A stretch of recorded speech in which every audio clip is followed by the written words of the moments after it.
Importância. E sejamos muito francos aqui numa primeira reflexão nessa noite. Nunca se estudou tanto e nunca se produziu tanta cultura no campo jurídico. Nós vivemos um momento marcante e eu diria de certo modo fecundo.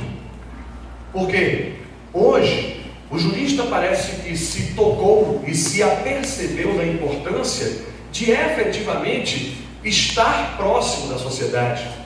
Parece que o jurista percebeu a grande relevância de se aproximar da sociedade, compreender os seus problemas e conseguir traduzir em linguagem jurídica. Até bem pouco tempo, isso é uma verdade que me parece inexorável, nós mantínhamos uma distância regulamentar. O direito funcionava de outra forma, o direito funcionava com uma outra percepção. Até a nossa linguagem era muito mais inacessível, né? Eu tive a alegria de ser paraninfo de uma turma de formandos agora no início do ano. Eu dizia a eles uma coisa interessante: como é curioso como o jurista gosta de falar difícil. E aí eu dava a eles um exemplo de que eu falava sobre isso numa palestra, e eu dei um exemplo interessante, que é o exemplo do direito de família, uma coisa tão comum no nosso dia a dia, que é a questão da autorização do cônjuge para que o outro cônjuge possa alienar os bens imóveis. E o Código Civil chama isso por um nome extremamente complexo: outorga uxória. Eu falei, olha, não dava para chamar de autorização? Autorização da esposa, autorização do marido? Não serviria? Não, tem que chamar de outorga uxória e tal. Aí eu terminei a palestra, fui saindo assim, aí um colega, professor, me chamou e falou assim: olha, Cristiano, foi ótimo hoje você falou, só tem uma coisa que eu discordo, você foi tão injusto. Não chama mais de outorga uxória. A expressão hoje é uma expressão tão fácil, as pessoas podem falar com muito mais tranquilidade. E eu olhei assim para ele e fiquei esperando ele. Fale. Aí ele disse assim: agora se chama vênia conjugal. Dá no mesmo, né? Ou seja, na verdade, o jurista parece que usa uma expressão difícil exatamente para manter uma distância regulamentar e dizer assim: olha, eu fico aqui, você fica aí, e quanto menos você entender, melhor. Hoje nós vamos mudando esse panorama. Nunca se escreveu tanto, nunca se produziu tanto, e a ciência do direito nunca esteve tão próxima da sociedade. Talvez pela advertência, pelo medo, temor que se incutiu em nós, com aquela séria advertência do Jorge Lipé, e que no Brasil é repetida tantas vezes: quando o direito ignora a realidade se vinga ignorando o direito. Então, para nós não incorrermos nesse perigo, talvez seja a hora sim de nós nos aproximarmos. Eu fico muito feliz de testemunhar, de verificar que nós estamos sim caminhando para o melhor, diria Kant. O ser humano evolui para o melhor e que nós estamos efetivamente evoluindo sim, caminhando para o melhor. O direito tem melhorado, isso para mim é duvidoso. E o tema de hoje demonstra isso. Nós vamos falar sobre a nova lei do marco regulatório da internet e o diálogo desta lei com os direitos da personalidade, com a pessoa humana. Quais são os limites? Quais são as restrições que essa lei nos traz? E no final das contas, num balanço de perdas e danos, essa lei traz uma grande evolução, essa lei evolui o nosso quadro? Pois bem, antes de analisar minuciosamente a lei e os seus aspectos, nós precisamos estabelecer uma premissa metodológica para o nosso estudo. Uma premissa metodológica, um método de compreensão da lei. E que método de compreensão da lei é esse? É um método que se instalou hoje no direito como um todo. Isso funciona muito bem hoje no direito penal, sem dúvida. Lá no direito tributário, doutora Cristiana, isso nós vamos ver com muita tranquilidade. O direito penal, o direito tributário, lá no direito ambiental, ninguém tem nem dúvida disso. Mas no direito civil, essa dúvida se manteve até bem pouco tempo. O direito civil tem de ser interpretado, as leis do direito civil, as normas do direito civil precisam ser interpretadas conforme a Constituição? Ou o direito civil, por se tratar de um ramo do direito privado, por se tratar de um ramo que nunca esteve historicamente submetido à Constituição, o direito civil escapa à incidência do texto constitucional?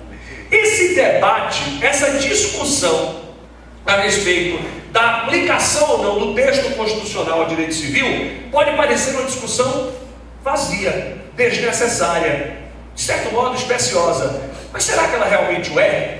Meus amigos, até bem pouco tempo em nosso país, se dizia que o direito era dividido em dois campos, o direito público e o direito privado. E se dizia que o direito privado não precisava se submeter ao direito público e vice-versa. E onde é que está o problema? É que a Constituição pertence ao direito público. E se a Constituição integra o direito público, a Constituição incide sobre o direito privado? Os mais antigos diziam não, porque se a Constituição incidir sobre o direito privado, nós vamos ter um verdadeiro golpe estatal, porque a Constituição é produto do Estado. E se a Constituição é um produto do Estado, do poder público, aplicar a norma constitucional no direito civil, na relação privada, asfixiaria a iniciativa privada, asfixiaria a vontade das partes. Mas é evidente que o texto constitucional de 88 traz uma visão completamente diferente, abandonando a neutralidade e indiferença de todas as constituições que lhe antecederam,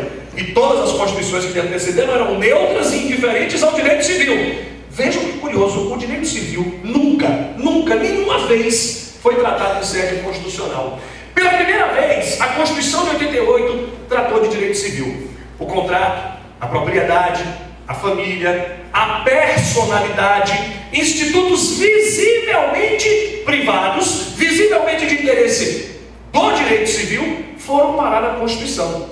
Uma verdadeira atividade migratória. Quem gostava de geografia na escola vai lembrar. Migração significa uma transumância, um movimento de alteração, de deslocamento. O direito civil se deslocou. O eixo do direito civil sempre foi o código, sempre foi a lei. E agora o eixo do direito civil é a Constituição.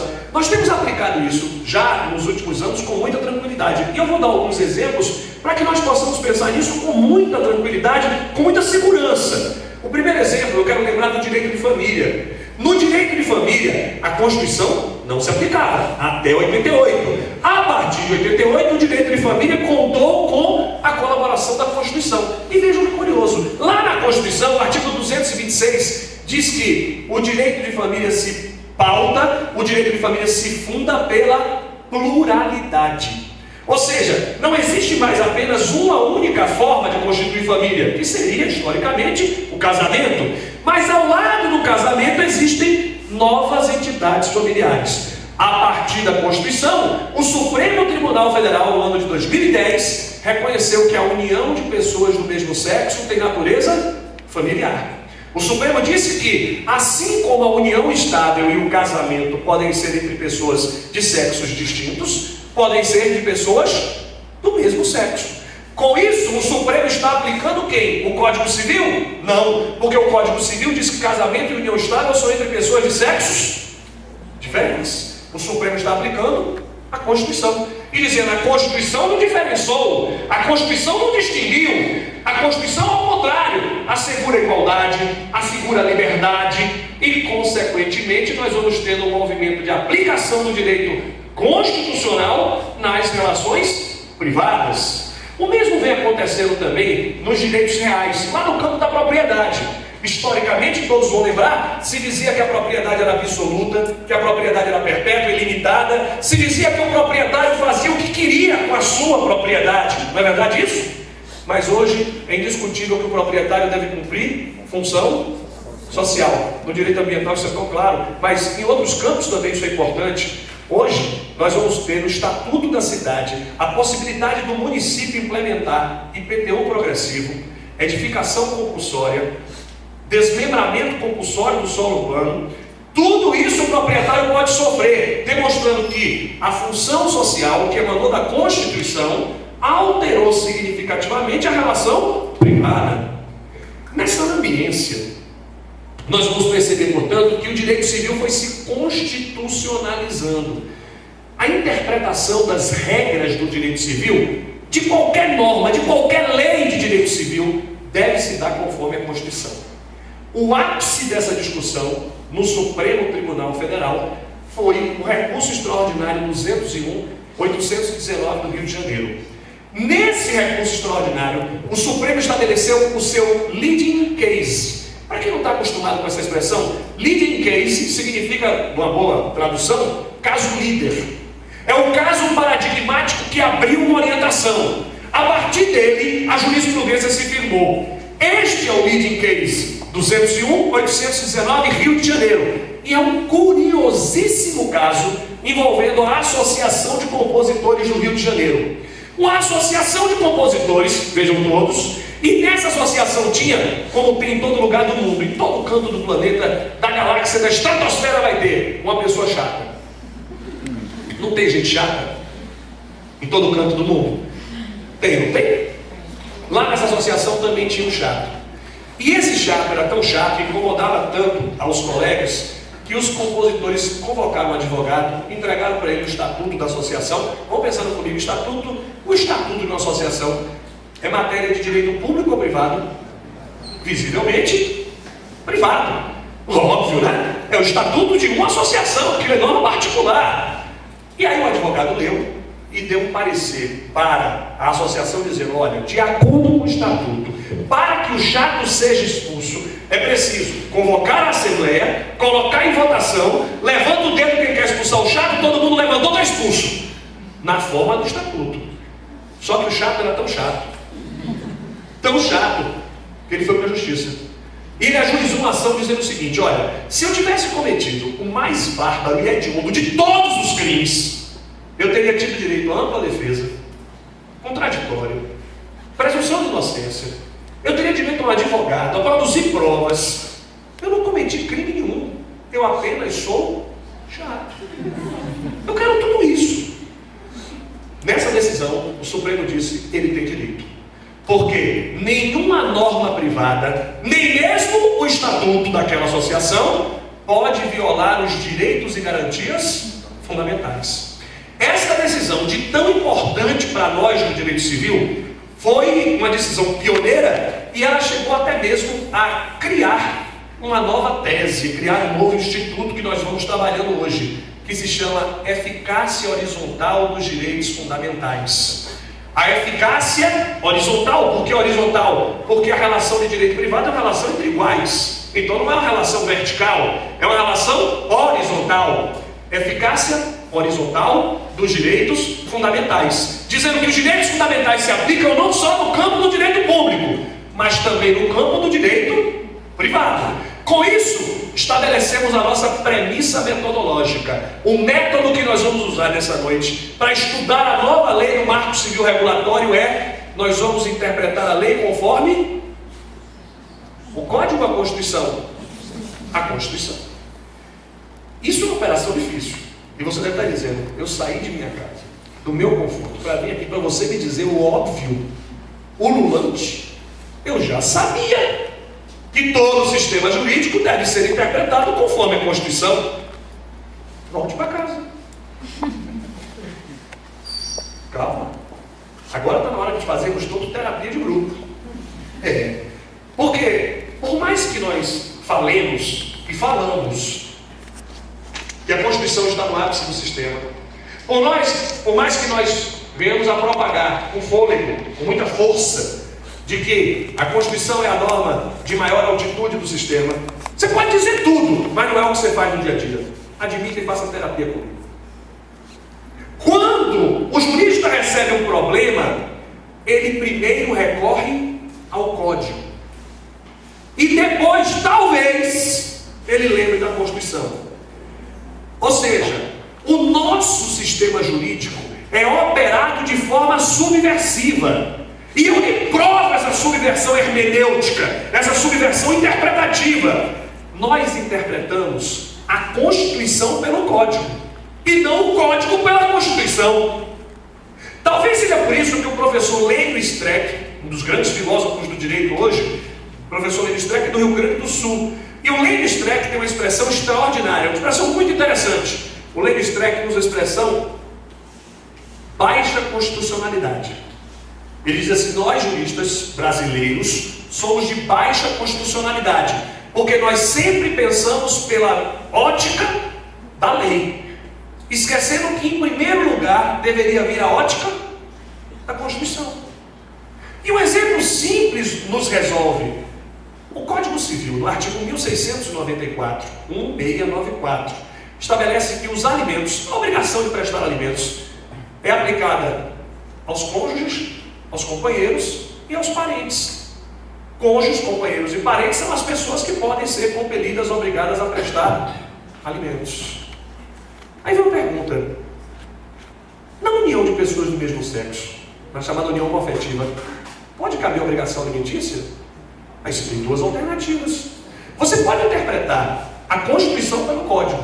E aí você vai dizer assim: não cabe. Por quê? Porque o Código Civil disse que só cabe entre cônjuges, companheiros e parentes.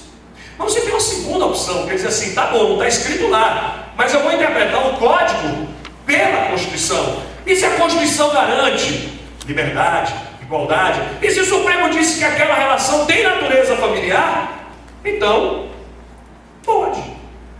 Mas esse movimento de interpretação é um movimento lento, gradual. Nós vamos aos poucos aprendendo a interpretar o sistema pela Constituição. No direito penal isso funciona de forma muito mais fácil.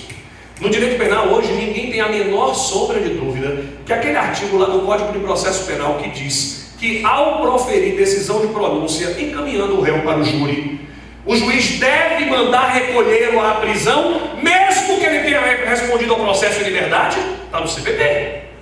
O CPP diz que ao proferir decisão de pronúncia, mesmo que o réu tenha respondido a todo o processo em liberdade, ele deve ser preso. Para responder ao júri, preso. Mas a Constituição garante a presunção de inocência. A Constituição garante para o réu o devido processo legal. Estão lembrados disso? Aquele dispositivo ainda é aplicado? Não, porque acima dele está ninguém tem dúvida. O problema todo é a dificuldade que temos de interpretar o sistema de direito privado. Ou seja, no direito privado nós ainda convivemos com essa dificuldade. Meus amigos, não há dúvida de que a internet precisava de uma lei. O uso da internet no mundo começou na década de 50. Na década de 50, a internet passou a ser utilizada pelos americanos para fins militares. Inicialmente, para a finalidade militar, a internet foi sendo utilizada. Veja esse dado que é interessante. De 1950 até 1980, a internet teve exclusivamente funções militares, estratégicas nos Estados Unidos da América. A partir de 1980, a internet ganhou o mundo. E aí, algo que nós não podemos negar: a internet alterou significativamente o dia a dia de todos nós. De todos nós. Sem a internet, talvez o mundo moderno não fosse o mesmo. É interessante perceber que as pessoas, às vezes, se sentem angustiadas porque falha a conexão. E as pessoas ficam nervosas.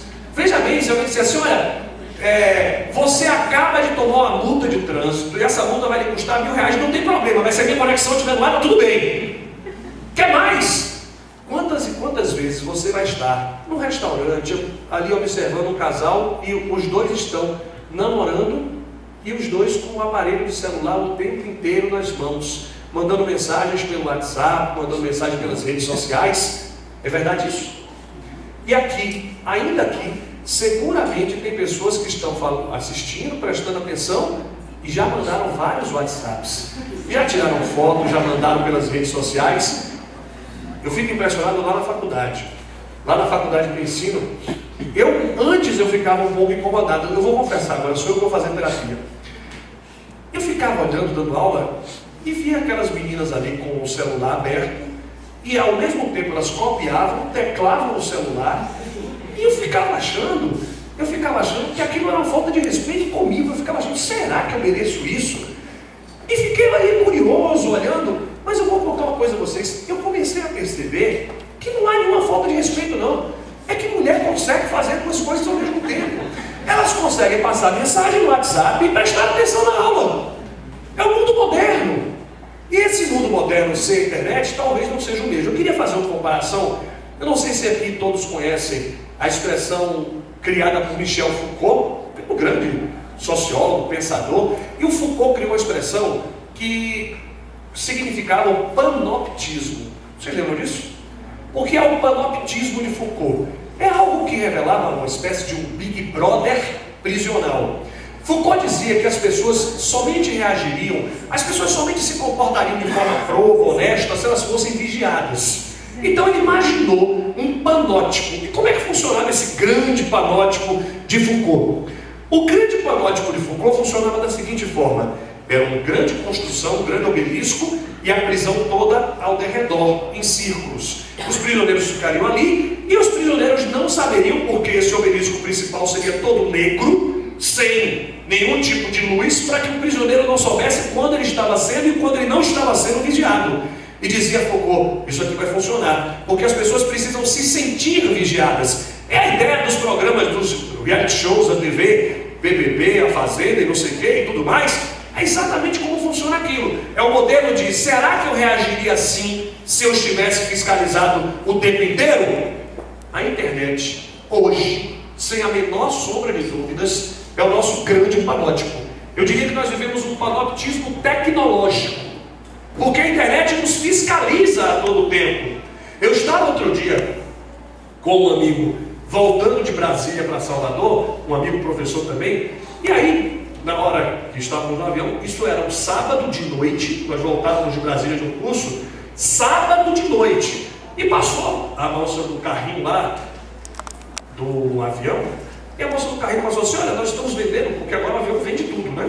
Qualquer dia eles vão vender, inclusive o cinto para você passar, você vai cobrar por tudo, e o ar, se você respirar. Bom, e aí eles estavam vendendo todos os lanches, e aí o colega passou assim, a moça brincou assim, vocês não querem tomar uma cervejinha? Já é sábado de noite. Eu falei, então tá bom, vamos tomar. Eu falei para ele, vamos tomar uma cerveja? Ele falou, não. Você está sem beber? Algum problema? Não. Eu até queria. E por que não vai? Já pensou se alguém nos fotografar aqui?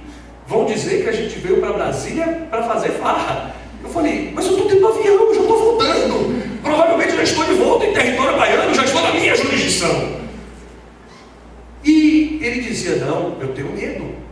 E ele ficou falando, e depois eu cheguei em Salvador, e até eu fiquei com medo também. Eu não sei mais o que pode acontecer, se eu estou fiscalizado. E essa sensação é tão louca que na janela do meu banheiro tem, no banheiro da minha casa tem uma janela. E eu agora só deixo a janela fechada. Por quê? A internet, o celular, eu sei lá onde eu vou parar. E a grande verdade é que a internet alterou o nosso cotidiano. Alterou significativamente.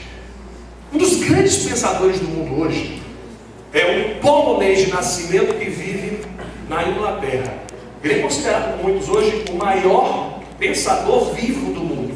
As obras dele, para a nossa sorte, estão todas, sem exceção, traduzidas para o português. Ele se chama Zygmunt Bauman. E Bauman vai nos trazendo uma colaboração muito interessante em relação à internet. Ele diz que a internet tornou a nossa sociedade líquida.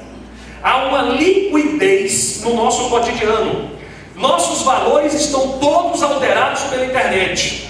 Veja, não adianta mais você fazer aniversário se um número impressionante de pessoas não lhe der parabéns por onde? Pela internet. Hoje, telefonar para alguém é um ato de carinho, quase de amor. Afinal de contas, se eu posso lhe mandar um WhatsApp, por que eu lhe ligarei? Mas, nessa sociedade líquida, olha a colaboração de Bauman, numa das suas mais recentes obras, o amor se tornou líquido. E ele chama agora, numa obra recente, o amor líquido, dizendo exatamente da mudança significativa que a internet operou em nosso cotidiano. Não há a menor sombra de dúvidas de que nós usamos a internet hoje ao acordar até ao dormir, e com isso não há a menor sombra de dúvidas que a internet precisava de um marco regulatório.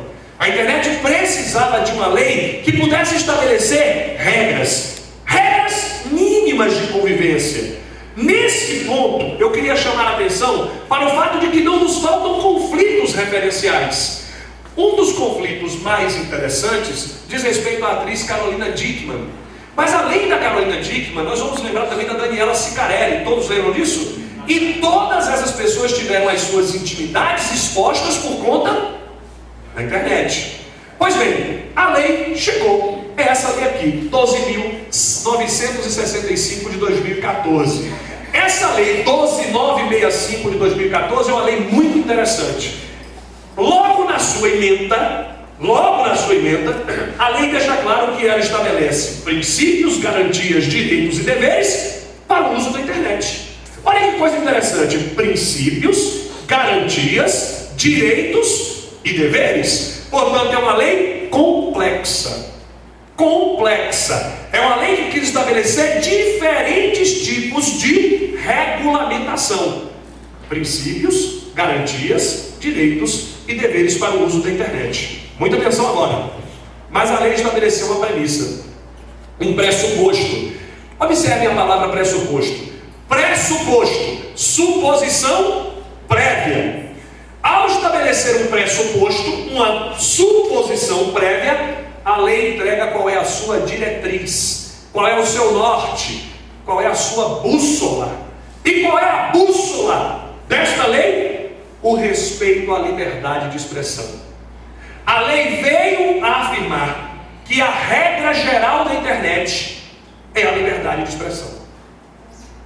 Artigo 3º da lei: nenhum tipo de uso da internet pode asfixiar a liberdade de expressão. A liberdade de expressão está garantida pela lei. Mas vamos fazer aqui rapidamente uma reflexão.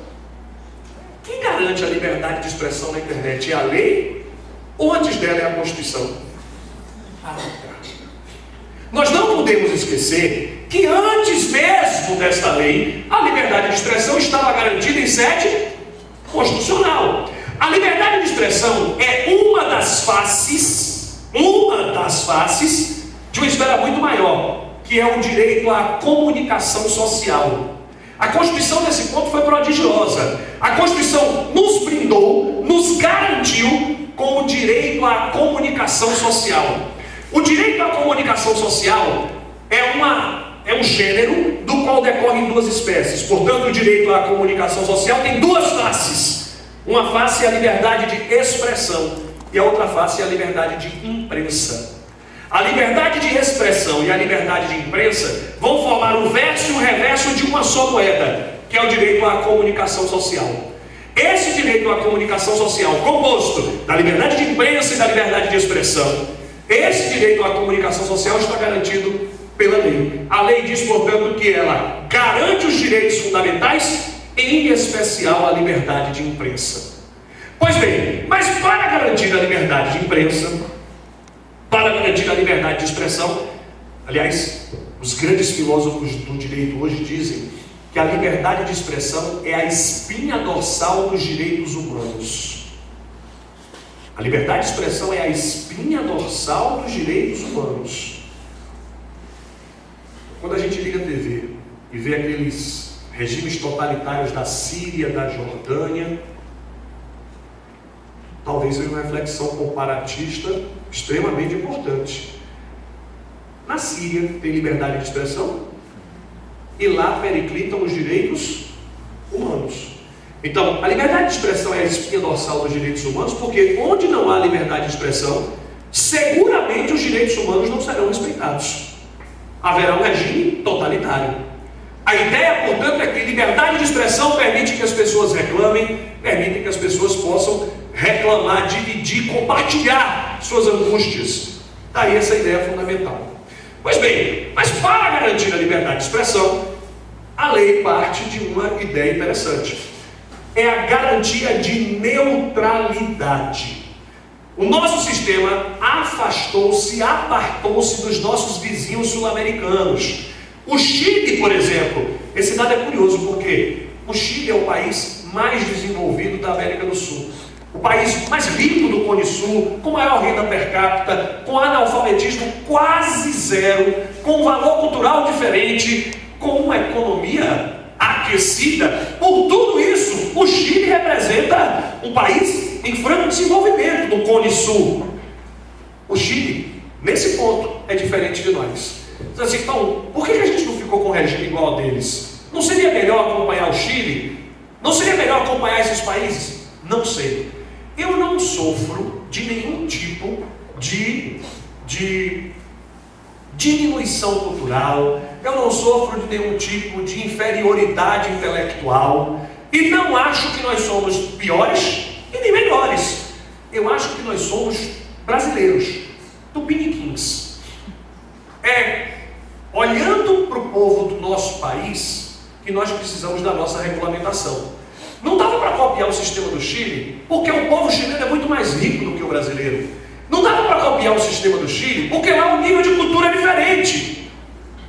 No Brasil, o artigo 9º da lei garantiu a neutralidade da rede. Com isso, não pode haver tratamento diferenciado a depender do pacote de rede. A depender do pacote de dados do usuário, o tratamento não será modificado. A lei garante que todo e qualquer usuário, independente do seu pacote de dados, terá os mesmos direitos e os mesmos deveres. Diferente do Chile. Claro. Lá no Chile é um indicativo muito seguro de que o nível de cultura permite que as pessoas sejam tratadas diferentemente. Para nós não. Independentemente do tipo de pacote, não se permite tratamento diferenciado. Todo e qualquer usuário tem o mesmo direito de acesso à rede. E com o mesmo direito de acesso à rede, os mesmos direitos e os mesmos deveres. Naturalmente. Naturalmente. Mas aqui o artigo 9º fala por si. Esse artigo 9º vai dizer exatamente que o responsável tem o dever de tratar isonomicamente todos os usuários, independente, veja ali, do pacote de dados. Independentemente do pacote de dados. Com isso, nós vamos percebendo que a liberdade de expressão se aplica a todos os usuários. E já chegamos aqui no ponto nodal, no ponto elementar do nosso encontro de hoje. É exatamente porque todos têm direito ao mesmo pacote, ao mesmo acesso, independente de pacote, e é exatamente porque, independente do tipo de pacote de dados, todos terão os mesmos direitos, que a liberdade de expressão se torna a figura central da nova lei. O grande elemento da lei é a compreensão do que significa a liberdade de expressão. Então vamos pensar nisso. O que significa a liberdade de expressão? Pois bem, a liberdade de expressão é a projeção natural do direito ao livre pensar.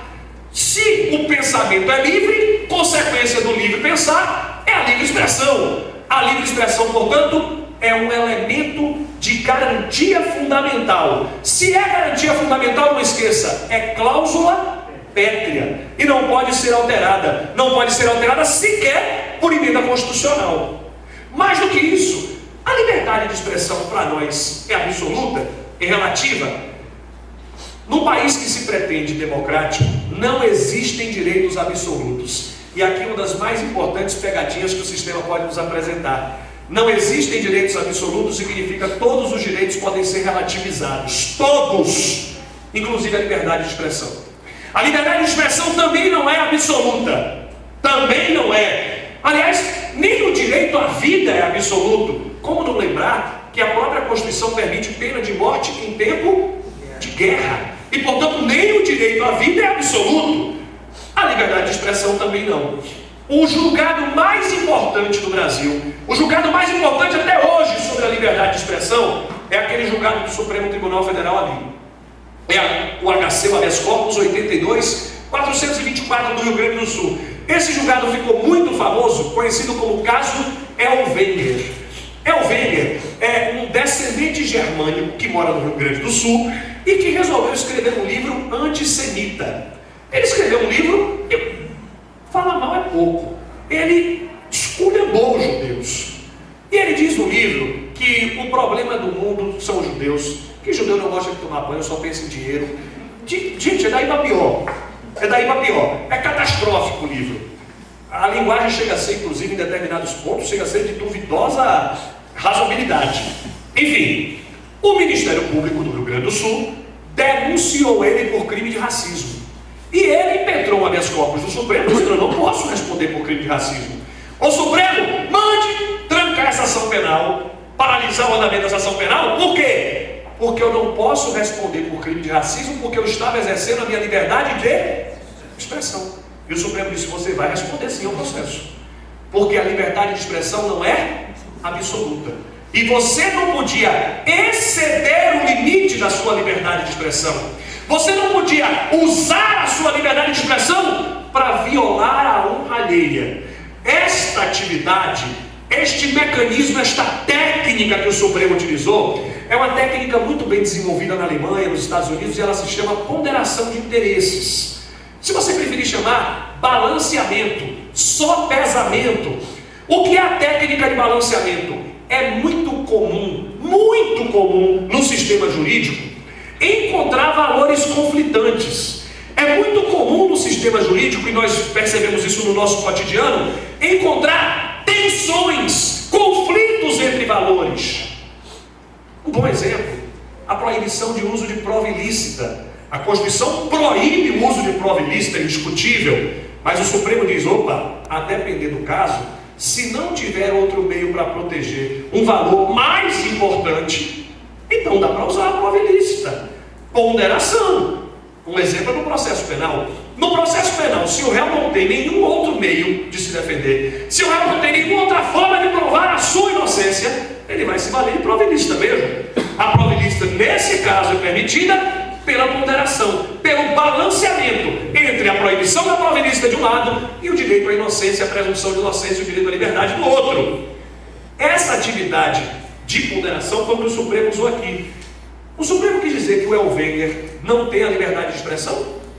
Tem. Mas essa liberdade de expressão não pode reduzir, não pode diminuir outros direitos previstos também na própria Constituição. Então, quando a liberdade de expressão entra em rota de colisão com outro valor também constitucional, é preciso descobrir naquele caso qual daqueles valores vai prevalecer. Atenção agora. Atenção agora. Neste caso, a liberdade de expressão utilizada pela lei, referenciada pela lei, essa liberdade de expressão seria absoluta? Claro que não. Sem qualquer dificuldade, a liberdade de expressão assegurada pela lei 12.965 não é absoluta. E com isso, o usuário pode responder por um uso indevido da internet? Sim. Ele pode responder civil e pode responder penalmente. Ele pode responder civil e penalmente porque o mau uso da internet pode violar direitos alheios. E violando direitos alheios, esse mau uso da internet pode gerar responsabilidade. E você deve estar perguntando, tudo bem, Cristiano, agora me diz aí como. Como é que eu vou saber o que significa o mau uso da internet? O jurista, nós todos, vamos fazer terapia de grupo de novo. Vai sair todo mundo aqui zen. O jurista adora resultado pronto e acabado. Pensar é difícil. Mas também tem uma coisa, vamos nós próprios livrar um pouquinho a nossa cara. É que uma geração, quase 50 anos se passaram, e no Brasil, filosofia foi banida dos cursos universitários. Estão lembrados disso? Na ditadura militar baniu-se o estudo da filosofia e foi substituído pelo estudo de uma outra matéria, chamada EPB, Estudo dos Problemas Brasileiros. Esse estudo dos problemas brasileiros substituiu filosofia nas grades universitárias. No Brasil inteiro, era proibido estudar filosofia nos cursos superiores. Claro, né? A ditadura militar não queria ninguém pensando. Quanto menos pensar, melhor. Exatamente por isso, nós juristas sofremos de um problema. Nós às vezes queremos que o direito seja matemática. E quantas vezes você não reclamou de uma lei dizendo assim, poxa, mas a lei nem responde isso? Mas meus amigos, se a lei tiver de responder tudo, uma colega minha do MP me ligou, tem uns 15 dias ao mês. Foi uma das ligações mais interessantes, porque eu desliguei o telefone e continuei impávido, com ele na mão, ainda digerindo o que tinha acontecido. Ela me ligou e falou assim, Cristiano, eu estou com um problema aqui para resolver. Era um problema de família. Era um problema curioso. O pai e a mãe eram separados, divorciados. O gurizinho ficou na guarda da mãe. A mãe tinha guarda, mas o pai continuava no exercício do poder familiar. E aí esse casal não se dá muito bem, gente. E aí a criança agora tem 6, 7 anos, chegou na idade escolar, a criança tem que ir para a escola. E o problema?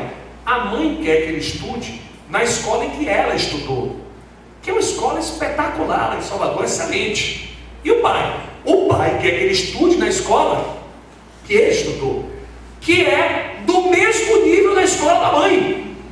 São duas escolas extraordinárias, maravilhosas, e os pais estão controvertendo. Que é o pior? Ela matriculou o garoto na escola que ela estudou, turno matutino. Ele matriculou o garoto na escola que ele estudou, turno vespertino. Se aplicar o exercício do poder familiar, essa criança só vai estudar o dia inteiro. Vai ser um grande pensador.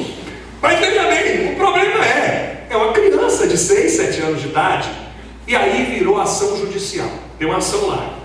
E aí ela me disse assim: Cristiano, pelo amor de Deus, pode? Pode.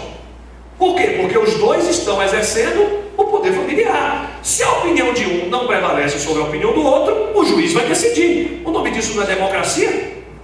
Pronto. Então pode. E agora? Faço o quê? A primeira reação que eu tive, pensei, Cristiano, foi dizer a ela: matricula na escola que você estudou. Está resolvido o problema. Manda para a escola que você estudou. Mas eu não ia dizer isso aí. Aí, continuei com ela pensando: Cristiano, tem algum artigo? Não. Claro que não tem artigo. Ela: é verdade, né? Eu falei: se imagina, se todo e qualquer conflito tivesse uma lei, quantas leis nós teríamos no Brasil? Quantos artigos teria o Código Civil para termos todas essas soluções prontas e acabadas? Ela disse: mas seria tão melhor se tivesse. Eu falei: não pense isso, calma, eu estou pedindo calma. Aí ela falou assim: tá, eu resolvo como? Eu falei: agora, pensa aí, tem um princípio do melhor interesse, assim, assim, tal. E ela: é verdade, então vai por aí. É um princípio que diz isso, isso e isso. Aí quando terminou a ligação, eu desliguei, ela ligou imediatamente de volta, eu pedi de novo: Cristiano, só uma coisa, eu posso aplicar o princípio? Ele: pode. Claro que pode. É uma regra de interpretação que diz que os princípios têm aplicação direta. Ela: tá. Só me diz uma coisa, qual é o artigo que diz isso? Aí a conversa acabou. Porque o grau de insegurança dela era tamanho, ela queria que tivesse um artigo dizendo que ela poderia usar o artigo do princípio. Mas isso não é um sentimento meio nosso? A gente queria que a lei dissesse, porque aí a nossa atividade reduzia. Eu não preciso pensar muito. Olha, me desculpa decepcioná-los. Para mim, quanto menos lei, melhor. Acho que nós deveríamos viver com o mínimo possível de normas. Eu confio muito mais em vocês do que na lei. Porque por melhor que o legislador seja, por mais cuidadoso e criterioso que ele seja, o processo legislativo é lento. Uma lei demora para ser aprovada. Uma lei vai ter um iter, um procedimento, e quando ela for aprovada, talvez os valores da sociedade já sejam outros. Portanto, o ideal é trabalharmos com o mínimo de lei possível para que a lei seja só um caminho. E nós, juristas, vamos nos unir numa interpretação da melhor solução para aquela lei. Com isso, o que eu quero dizer? A solução pode não ser a melhor para todos, mas o que sobrou para nós é que, para descobrir qual é o limite da liberdade de expressão na internet, infelizmente eu vou dizer que depende do caso concreto. E não existe uma fórmula a priorística. E não existe uma fórmula a priorística antecipada por um motivo simples: não dá para saber o que será usado na internet. Quem dá o melhor exemplo de todos no país é o ministro Luiz Roberto Barroso. O ministro Luiz Roberto Barroso escreveu um artigo recentemente sobre essa questão de ponderação no campo da privacidade, no campo da intimidade. E Barroso dá o exemplo de uma publicação do jornal O Globo, no Rio de Janeiro. Revela Luiz Roberto Barroso que o jornal O Globo, no Rio de Janeiro, numa mesma edição, continha duas notícias de idêntico teor. O jornal O Globo dizia que um determinado ministro da República, um ministro de Estado, teria um amante, e que a amante do ministro teria um cargo de confiança no ministério. Na mesma edição, em outro caderno, o Globo também revelava que Dona Nezinha, uma simpática sexagenária, líder de associação de moradores numa favela do Rio de Janeiro, uma senhora de 60 e poucos anos, tinha um amante, um garoto de 20 anos. Percebam, são duas notícias de conteúdo idêntico. E aí Barroso prospecta: o Globo poderia ter veiculado as duas notícias? Pensem comigo, ponderação. Dizer que o ministro tem um amante e que essa amante talvez tenha um cargo de confiança no ministério, aqui prevalece a liberdade de imprensa ou a privacidade? Eu não tenho nenhum recurso em dizer que ali prevalece a liberdade de imprensa. Interessa a coletividade, não se ele tem um amante ou não, mas porque a amante dele tem um cargo de confiança. Agora, Dona Nezinha ter um amante interessa, para além do marido dela, a mais quem? Percebam, eram duas notícias de idêntico teor, veiculadas no mesmo jornal, ou seja, no mesmo veículo de comunicação, no mesmo dia, com soluções distintas. E com este exemplo do professor Barroso, nós vamos percebendo que a solução para o limite da liberdade de expressão na internet é casuística e não a priorística. Só no caso concreto. Só. Agora, nós todos conhecemos dificuldades terríveis com a internet. Infelizmente, uma das mais periclitantes situações que vivenciamos hoje na internet é a propagação de imagens íntimas. Pessoalmente, me permitam só o juízo de valor não, eu me corrijo, o juízo de desvalor, porque isso para mim não é um valor, é um desvalor que é a violação da confiança. Se eu fosse juiz, seria uma das sentenças indenizatórias mais pesadas que eu daria, porque a violação da confiança é evidente. A pessoa só teve acesso àquelas fotos porque ela se fez por confiar. E aquela pessoa depois usa essas fotos na internet. Nesse caso, o mau uso da internet gera responsabilidade? Ponderação. Acho que sim. É diferente daquela outra pessoa que posta ela mesma as suas fotos íntimas. É completamente diferente.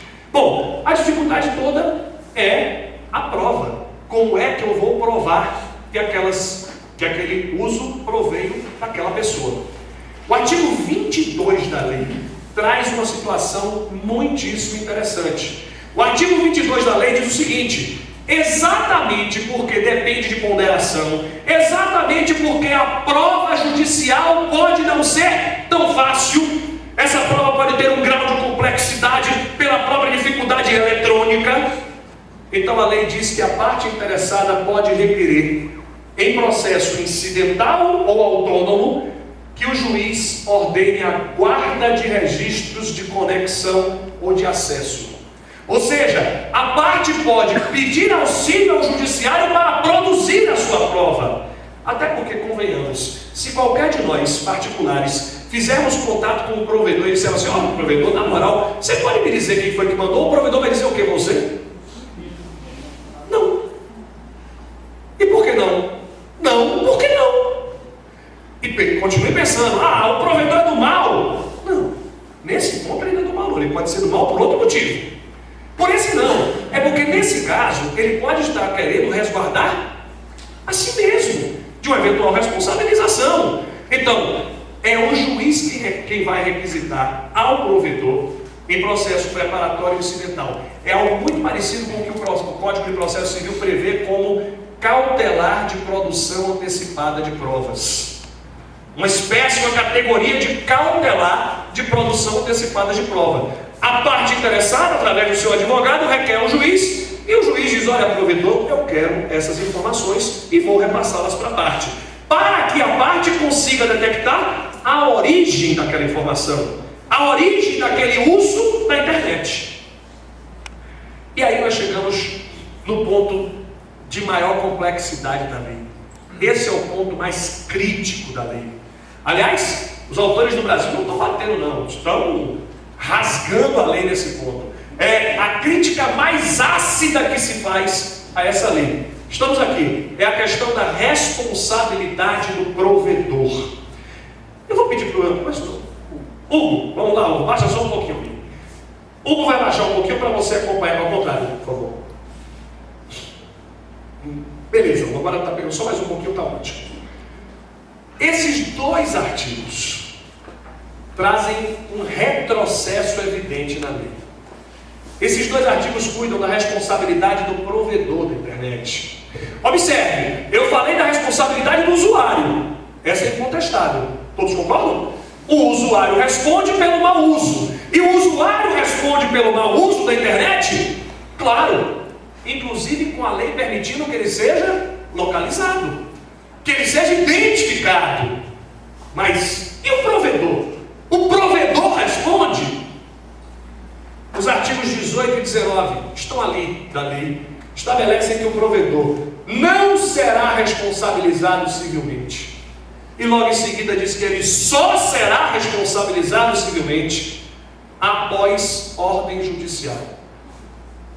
De acordo com esses dois artigos, a regra geral é de que o provedor não responde, e que o provedor somente responderá em caráter excepcional quando o juiz determinou a ele que retirasse o conteúdo e ele não fez.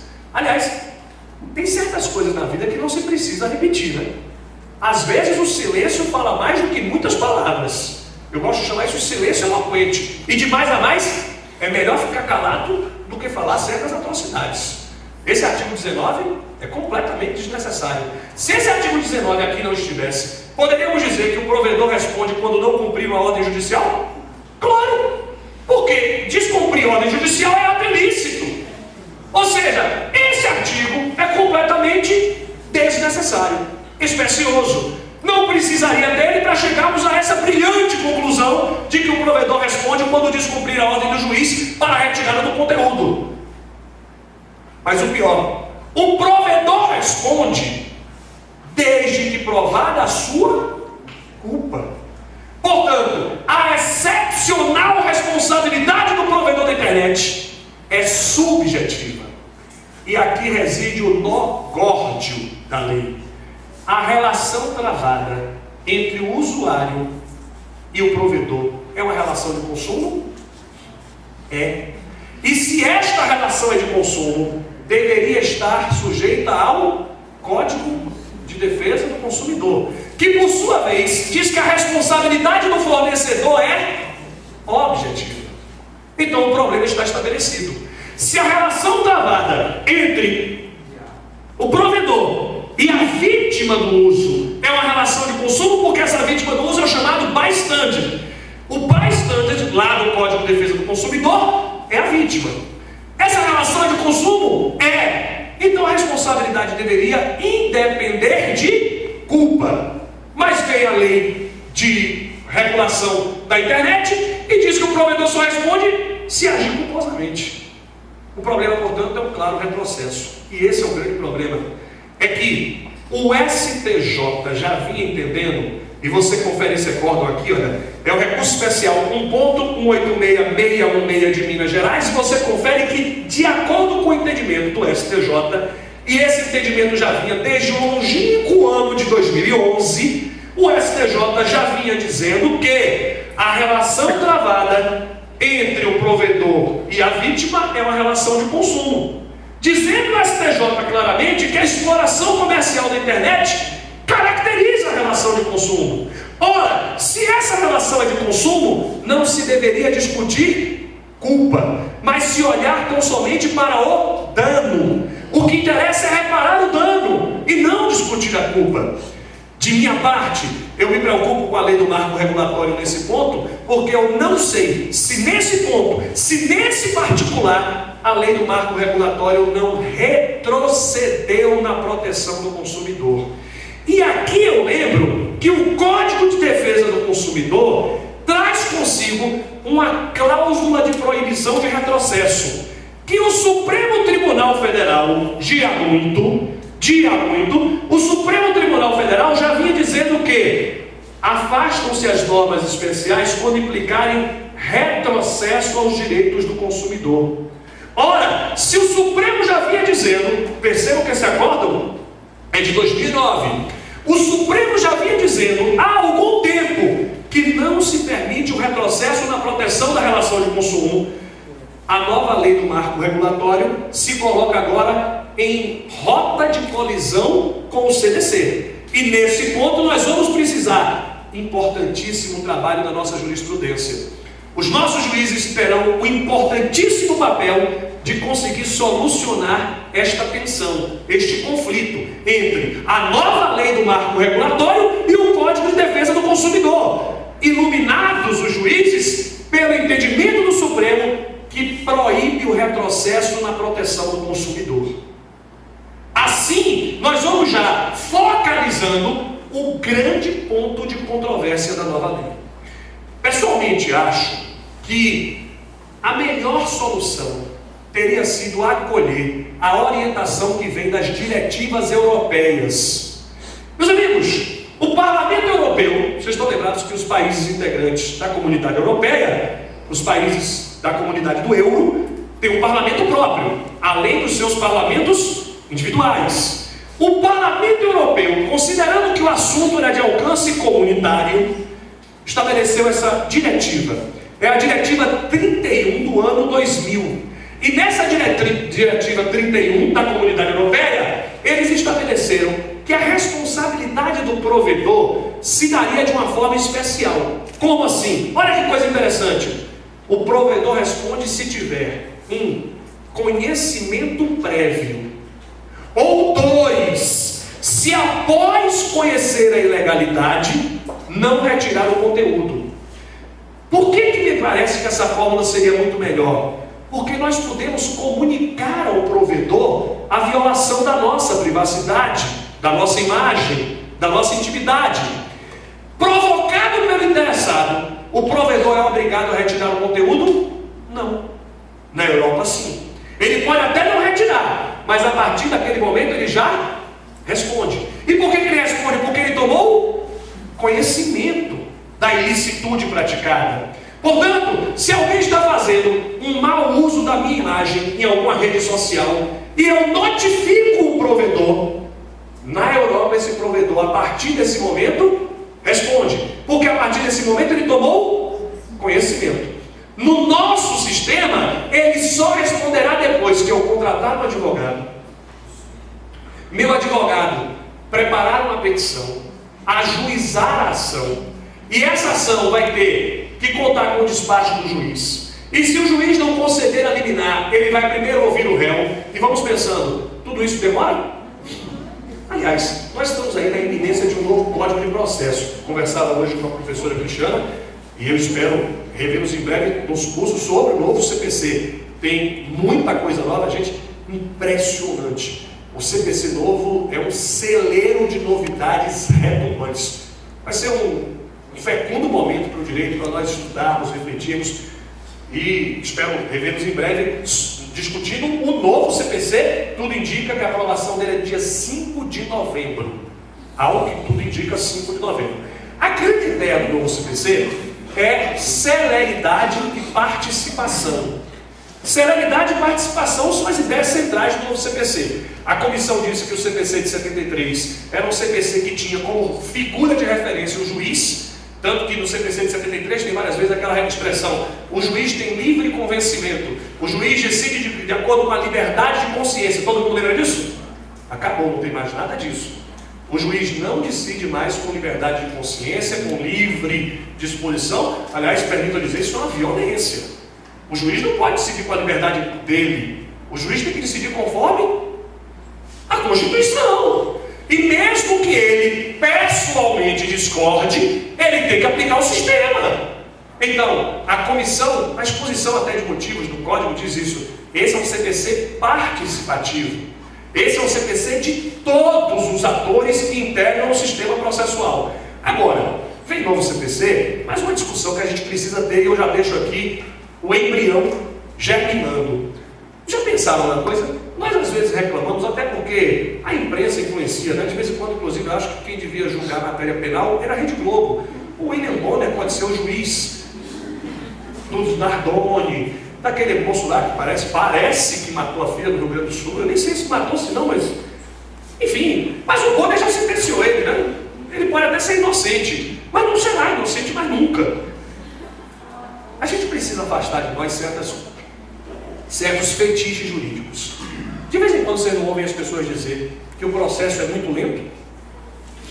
Eu só queria lhe perguntar se alguma vez na sua vida você conheceu algum processo, e eu não falo só do processo judicial não, eu estou falando do processo médico, eu estou falando do processo do amor. O amor também tem um processo, não tem? Conhece, fica, comparece, namora. Aí um dia, cara, mas não é assim? Tudo não tem um processo? Eu só queria saber qual o processo que nasceu para ser rápido. É impossível ser processo e ser rápido. Troca de lugar. Não pense que você é o autor, não. Agora você pensa que você é o réu. Você aceitaria um processo em que você não fosse citado para se defender? Não? Então beleza, vamos ter defesa. Continua comigo. Você aceitaria um processo, como autor, como réu, que você não tivesse a oportunidade de produzir provas, mesmo que a parte contrária não queira produzir? Aceitaria? Não? Então vai ter produção de provas. Ah, sim. Você aceitaria um processo que não tivesse o direito de recorrer? Não? Então vai ter recurso. Ah, sim. Tá bom. Sim. E se quem julga o recurso violar a Constituição ou as normas jurídicas federais, você quer que tenha um órgão que tome conta para ninguém violar a Constituição e as normas jurídicas federais? Então também vai ter que ter recurso especial extraordinário. Só nesse tempinho que eu levei aqui, isso vai demorar? Então pronto. Então vamos parar com essa ideia de que o processo tem que ser rápido. Não tem como. Porque não tem como respeitar as garantias democráticas. A não ser que você queira um processo igual aquele do Franz Kafka. Lembram? Ah, você não lembra do Kafka? No livro O Processo, Kafka cria um personagem, Joseph K. Esse personagem é pego violentamente saindo de sua casa e ele é preso, processado, condenado, sem nunca saber por que foi acusado, diante de um enorme clamor social de que ele supostamente teria cometido um crime que nem ele sabe se cometeu, e aí ele morre sem saber, e ele próprio fica no final do livro na dúvida: será que eu cometi um crime? E ele nunca cometeu. Ou seja, o clamor popular é tão grande, a ideia de que o processo deve ser rápido e atender a essas necessidades, é tão grande esse clamor, que nós às vezes atravessamos e atropelamos todas as garantias. Por isso que eu quero dizer, não pense que o processo vai ser rápido, não vai ser nunca, nem no novo CPC, nem no lugar nenhum do mundo. Agora, também não vamos comparar, mas na Alemanha, toda vez que alguém compara o Brasil com a Alemanha, eu vou dizer a vocês, eu morei 13 anos no interior, por causa do Ministério Público, e aprendi uma coisa: eu não aceito uma comparação do nosso sistema jurídico com nenhum. Uma comparação não faça, porque eu não vou aceitar. Não vou aceitar. Sabe quantos processos um juiz na Alemanha julga? 800. Sabe quantos processos tem na primeira vara da Fazenda Pública de Feira de Santana? 60 mil. Compara. Na Alemanha, existem órgãos administrativos de defesa do consumidor cuja decisão tem força de decisão judicial. Trocando em miúdos, o PROCON da Alemanha pega a Telemar e diz assim: você não vai botar isso aqui na conta, porque se você botar eu lhe multo, e se você fizer de novo eu caço sua concessão. E vai dizer para TAM, para Gol, para Azul: olha, se não tiver um carinha ali na porta da saída para conferir a bagagem, eu vou lhe multar. Aí ela bota. Aqui no Brasil, acabar TAM, eu vou contar essa. Eu vou contar. Você deixa eu contar. Eu fui fazer uma palestra em Porto Seguro. Aí eu cheguei em Porto Seguro. Porto Seguro é um território de Minas Gerais, não nos pertence. Aí eu cheguei em Porto Seguro, as pessoas só falam com sotaque de mineiro.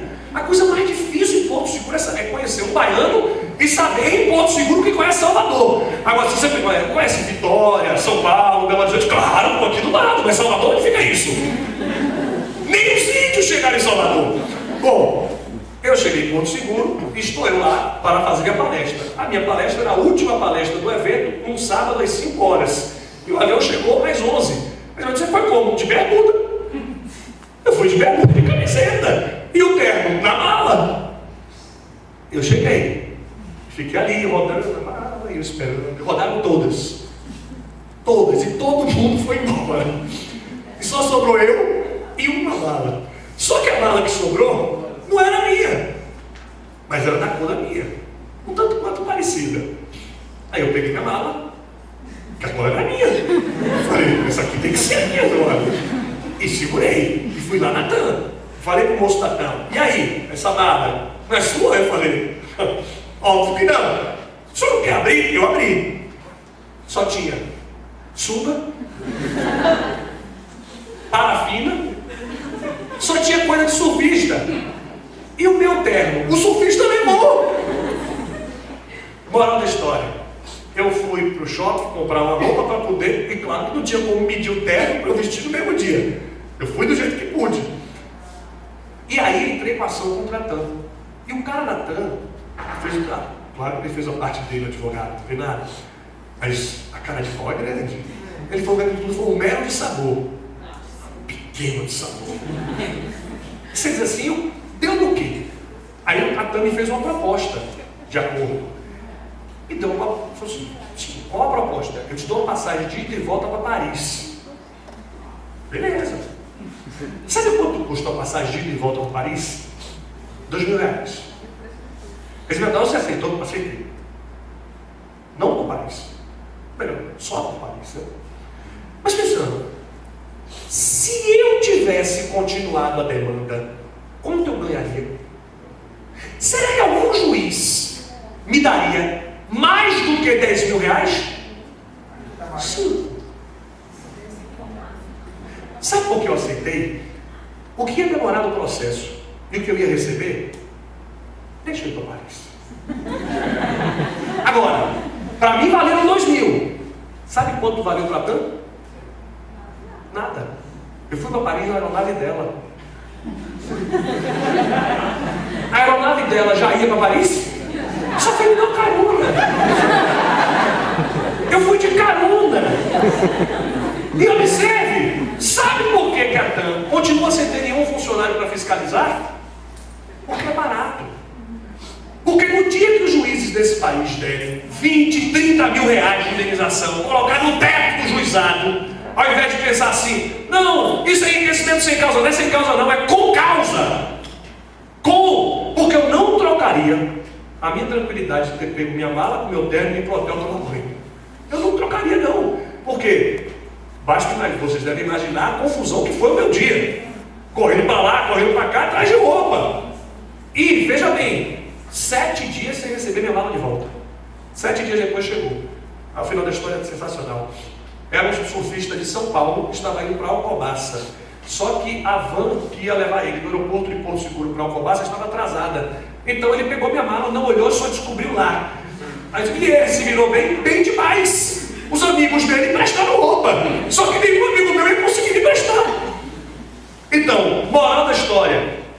Nós precisamos ter uma mudança de perspectiva com essas coisas. E é isso que eu queria chamar a atenção. E no que serve isso aqui? A gente precisa perceber que o nosso sistema, ao exigir uma prévia decisão judicial para gerar responsabilidade no provedor, o nosso sistema ignora todas as dificuldades que nós temos. Que são dificuldades, sejamos muito honestos, não são dificuldades só nossa de pedir, não. É a dificuldade do juiz para julgar. O juiz não tem servidor, o juiz não tem equipamento, o juiz julga milhares de processos. O juiz no Brasil, sejamos sinceros, ele é muito mais reativo do que proativo. Por que ele não consegue? Como que ele vai fazer? Eu acho que o juiz dorme e acorda pensando em processo. Ele deve sonhar com o processo. Aquilo deve fazer um mal terrível à vida dele. Mas por que ele não para? E processo procria. Eles devem ter sêmen, óvulo ali. Porque onde tem um, vai ter 10, vai ter 20. Porque tem outra coisa, no Brasil também, processo é só de milhões, certo? Processo contra a Telemar, tem quantos? Processo contra não sei, contra o banco. Então é lógico que não dá para comparar com os outros sistemas. Por isso que me parece que o nosso sistema deveria, nesse ponto, abandonar a referência do juiz. Porque termina burocratizando a proteção da vítima do uso da internet. E eu queria então apontar para a nossa reta de chegada, alinhavando para mim os dois grandes problemas. Eu não ia contar esse nosso não, eu já passei aqui, fiquei pensando, vou contar, eu não vou contar, não vou contar, eu vou contar agora. Eu tenho certeza do que estou falando por experiência praticamente pessoal. Eu sei a importância que é a notificação do provedor para a retirada da informação do ar. Eu fui professor durante muito tempo lá em Salvador, na Católica, e aconteceu um episódio que eu nunca esqueci. Eu sempre tive uma mania de pegar a turma e ir acompanhando. Eu pegava a turma lá, em parte geral, e ia levando até sucessões. Então eu pegava um garotinho lá com 18, 19 anos. Isso era muito bacana, porque eu terminava participando, acompanhando o amadurecimento daquelas pessoas, a evolução, tão legal, né? Ver assim, chegar novinho, e aí vai amadurecendo de um semestre para o outro e tal. E eu, participativo assim, brincava muito com os alunos, e eu sempre vi um casal de namorados. Passava o semestre, vi outro semestre, o casal ali. Eu já me referia aos dois, falava de um, já sabia do outro e tal.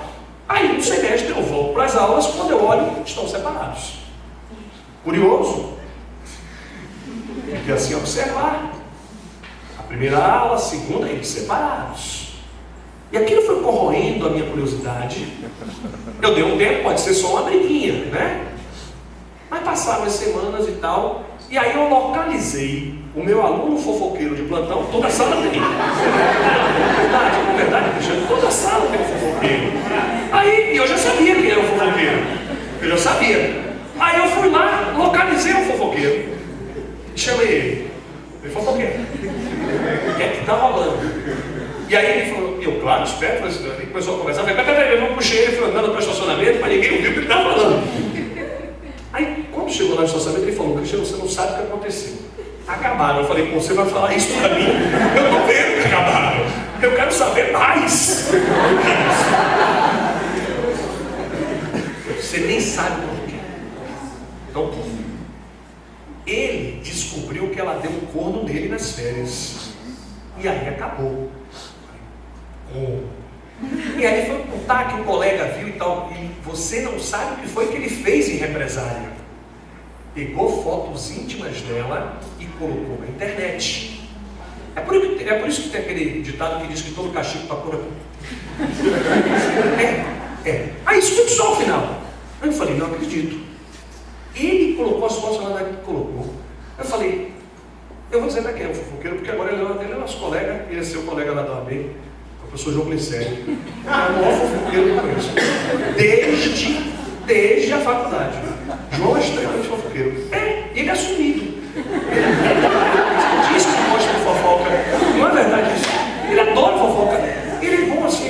Ele diz, não me conte segredo, pelo lado. Gente, aí o João me falou, Cristiano, você não sabe do pior. Ele botou as fotos dela lá. Eu falei, mas eu não acredito nisso, isso é um absurdo. Você não quer olhar, não? Eu falei, eu não queria, mas já que você está insistindo, por absoluto amor ao magistério, eu vou conferir. Eu nunca esqueci, olha, está tatuado na minha memória. O João falou, abra na internet o site www.amadoras.com. Em cima vai ter assim, fotos caseiras. Aí você clica, é a foto 36. Gente, eu vou conferir, claro, que por amor ao magistério. Mas o que me chamou a atenção? O que me chamou a atenção no site não foi a foto. O que mais me chamou a atenção no site é que esse site tinha uma tarja preta. Na abertura do site, quando abria a página, tinha uma tarja preta dizendo assim: este site contém fotos não autorizadas. Se você encontrar a sua, faça contato conosco. Teremos prazer em retirá-la. Vocês conseguem alcançar a gravidade do problema? Achei um conhecimento prévio. Ele sabe e pratica a ilicitude. E como se ele fosse muito generoso, ele diz assim: me avisa. Meus amigos, se nós pensarmos sob o ponto de vista legislativo agora, esse site está protegido. Porque agora ele só tem a obrigação de tirar essas fotos quando ele sofrer uma ordem judicial. Enquanto não chegar a ordem judicial, ele vai continuar operando. Não sei nem se esse site ainda existe. Isso tem muitos anos. Agora, não existe, está dizendo lá. Não existe, está certo. Muito bem. É isso aí. Eu vou conferir daqui a pouco ali. Ele já olhou no celular. Você está vendo que a internet é tudo moderno? É isso aí. Bom, sem dúvida alguma, é exatamente o que me preocupa. Até porque, eu já anuncio, duas são as minhas grandes preocupações na internet. A primeira é essa aqui, é o uso da imagem. Por que me preocupa o uso da imagem na internet? Por causa das redes sociais. As redes sociais, os grupos de WhatsApp, eles proliferaram com muita facilidade a propagação da imagem. E a gente não tem o devido cuidado, porque nós não nos tocamos para a dimensão constitucional da imagem. O artigo 5º, olha ali, incisos 5, 10 e 28 da Constituição, cuidam do direito de imagem. 3 dispositivos. Nesses 3 dispositivos, a Constituição protege a imagem-retrato. A imagem-retrato é o nosso pôster. São as características fisionômicas. A imagem-atributo, que são as nossas características psicológicas, emocionais. De vez em quando a gente consegue identificar alguém pelo atributo psicológico. Uma pessoa muito generosa, uma pessoa muito sovina, não tem isso? Ali são características psicológicas, mas que também servem para a identificação de alguém. E finalmente a imagem voz, que é o timbre sonoro identificador, como no lembrado Lombardi. Ali nós ouvíamos a voz e identificávamos a pessoa. A Constituição protegeu a imagem em 3 esferas: imagem-retrato, imagem-atributo e imagem-voz. 3 diferentes esferas protetivas da imagem. Mas o Código Civil andou muito mal nesse ponto. No artigo 20, o Código Civil recuou na proteção da imagem. Esse artigo 20 do Código Civil estabeleceu estranhamente, muito estranhamente, que a imagem só estará protegida se houver violação da honra ou exploração comercial. Logo, é preciso interpretar o direito de imagem pela Constituição, porque a Constituição protege a imagem autonomamente, mas o Código Civil diz que só haverá violação da imagem se violar a honra ou se houver exploração comercial. Vale dizer, se alguém pegou sua imagem, captou, flagrou sua imagem, mas não violou sua honra, não falou mal de você e nem explorou comercialmente, esse ato é válido. Imagine, portanto, que a nossa imagem pode estar sendo difundida, desde que ninguém viole nossa honra, explore comercialmente. E o absurdo já aconteceu. Aconteceu no Rio de Janeiro, com a atriz Maitê Proença. A atriz Maitê Proença teve a sua fotografia tirada para a revista Playboy, veiculada no jornal. E a Maitê Proença ajuizou uma ação dizendo: opa, violaram minha imagem. E o jornal disse: mas como? Você não tirou a fotografia nua? Sim. Então, eu separei isso aqui porque, se vocês não lerem, ninguém acredita. Então eu tenho que mostrar para as pessoas acreditarem que isso existe. Esse é o acórdão do Tribunal do Rio de Janeiro, no caso da Maitê Proença. E olha o que ele diz: a exibição do seu belo corpo, do qual ela, com justificada razão, certamente muito se orgulha, naturalmente lhe proporcionou alegria, júbilo, contentamento, satisfação, exaltação e felicidade. Ela ficou feliz porque botaram a imagem dela nua, porque o corpo dela é bonito. E aí olha o que ele diz: só mulher feia pode se sentir humilhada, constrangida, vexada em ver seu corpo desnudo. Gente, isso não é sensacional? Só mulher feia. Mas o desembargador não para aí não. Insaciável ele continua: as bonitas não. E agora o momento apoteótico. Se preparem para ter um orgasmo intelectual. Terão agora. Olha o ponto apoteótico, orgasmático. Fosse a autora é Maitê Proença, feia, gorda, cheia de estrias, celulite, culote pelota. A sua fotografia desnuda certamente lhe acarretaria vexame, humilhação, constrangimento. Aí sim, a justificar o seu pedido de indenização. E o final é sensacional: tratando-se de uma das mulheres mais lindas do Brasil, nada justifica pedido dessa natureza. É nisso que deu o Código Civil. Gente, não se preocupe não. Não se preocupe não. O STJ reformou esse reforma.